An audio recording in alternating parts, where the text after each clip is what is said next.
Have you ever heard of a jjajangmyeon? It's one of the most popular Korean Chinese dishes. Korean Chinese food is interesting. It started from Chinese cuisine, but over time it was completely adapted to Korean taste.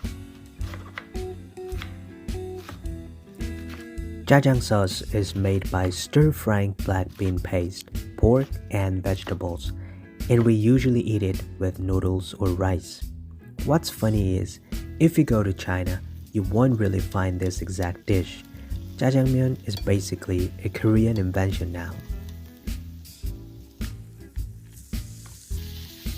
A long time ago, jjajangmyeon was something people ate only on special occasions.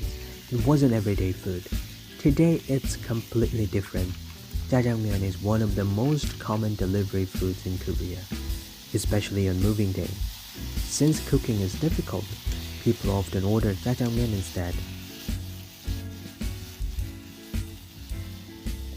If you ever visit Korea, I hope you try this at least once. Chinese food is popular all around the world, and it has evolved differently in each country. In Korea, jjajangmyeon is one of the best examples of a Korean-style Chinese food, so I definitely recommend it.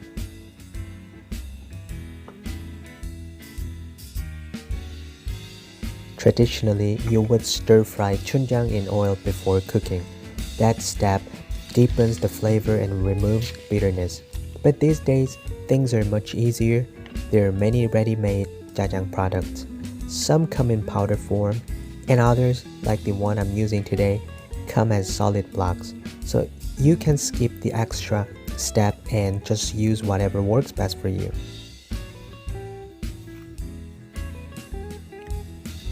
As you can see from the cooking process, the flavor is savory and slightly sweet.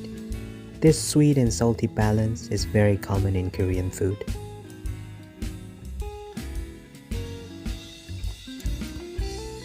What's interesting about jjajang is just it depends on how you eat it. You can enjoy it with rice or with noodles. So today I prepared both. For the rice version, I made fried rice with very light seasoning since the jjajang sauce already has plenty of flavor. And for the noodle version, I'm using Chinese-style wheat noodles, which are commonly used for jjajangmyeon. Some people even order jjajangmyeon, and when they are done with the noodles, they mix rice into the leftover sauce. And finally, it's ready. Depending on the region, some places serve jjajangmyeon with a fried egg on top. It's not universal, but it's definitely a thing. After tasting it, it's slightly different from what you'd get at a restaurant, but honestly, it's pretty close. And more importantly, it's very satisfying as a homemade meal. This is the kind of food that feels just right at home.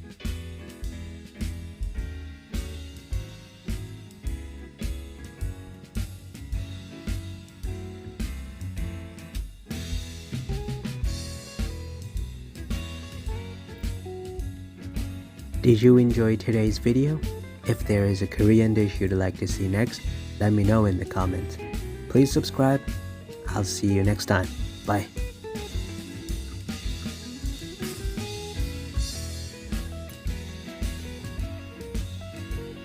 맛있어.